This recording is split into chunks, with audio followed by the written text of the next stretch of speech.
uNkulunkulu akakulonde uphile, uphushe, uphumelele. Siyacela ukuthi nihambe senze ngoba imember, ngoba uyanikela, ngoba uyayiseka i-channel kusukela ngo-9 ekuseni ntambama, Monday to Friday kuphela, awungu-WhatsApp, uyafona kuphela kusukela ngo-9 ku-5 ntambama kuphela, Monday to Friday kuphela, awungu-WhatsApp. Sibheke uNoxolo Happiness, mjungula. Kuchazani ukuphupha-ke? Ukuchaza ukuthini ukuphupha ujabulela imoto entsha emhlophe, kodwa-ke le moto kube ngathi-ke uyithengelwe umfowenu osewanjula emhlabeni. Uphuphe-ke ethokozela imoto ayithengelwe umuntu ongasekho, uthengelwe umuntu osowashona.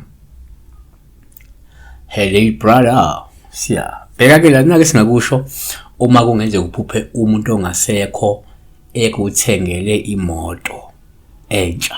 1, esikhathini esiningi uma uphupha umufi kuba uphawu oluhle uma ekuthengele imoto, ngoba lokhu kungenzeka lokhu kukhonjiswa ukuthi-ke lindela inhlanhla noma ushintsho oluhle okanye umvuzo omkhulu ozowuthola, noma-ke ulindela ubulula bempilo nenqubekela phambili.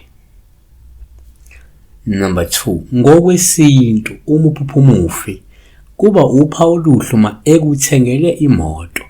Lokhu kusho ukuthi kungenzeka ukhonjiswa ukuthi uncedo noma usizo okanye umusa nobunhlanhla bakho buvela kulowa muntu ngenxa yokuthi uyisidalwa esihle nesikukhathalele, noma-ke esikwembethe noma esihamba nawe, yabona, noma-ke sikubhekile, uyakuthi ubeka kanjani.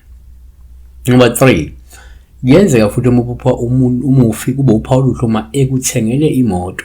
Lokhu kungenzeka ukhonjiswa le moto iyisipho futhi uzoyithola ngokuhamba kwesikhathi. Abanye abantu bayiphuphe imoto ngayindlela le, kanti kuzohamba isikhathi kuqhamuka umuntu oyithengisayo le moto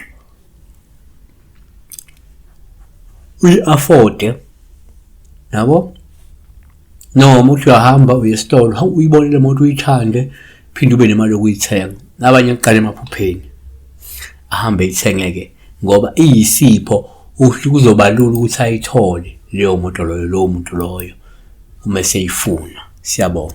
Noma-ke yokuqhamuka nje umuntu ekuphe athi ayinayo nyakuphi, yabo, sukwenza ngabe yini okwenza ukuthi kube lula ukuthi le moto uyithole. Siyabonga.